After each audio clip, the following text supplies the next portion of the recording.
भारत में रहने वाले नागरिकों को जो है कि संविधान के अनुसार मौलिक अधिकार मिलेंगे और इसमें जो है कि एक शब्द आया है नागरिक।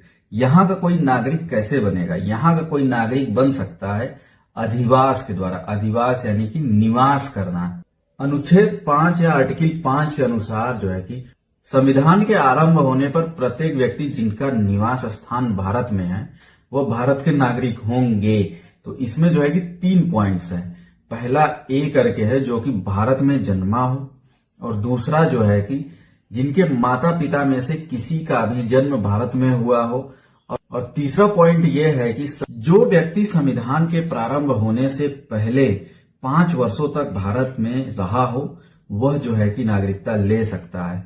तो भारत का नागरिक बनने के लिए 2 शर्तों को फॉलो करना होगा।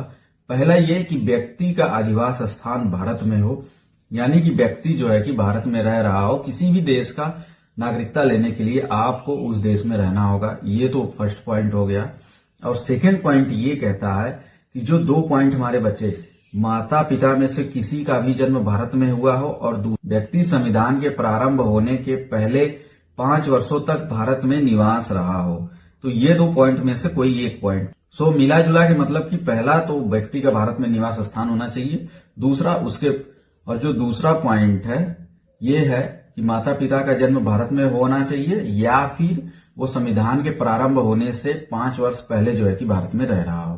तो इन 3 पॉइंट में से पहला पॉइंट मैंडेटरी है, बकिया जो 2 पॉइंट्स बचे उनको फॉलो करने चाहिए तो वो भारत का नागरिकता ले सकता है।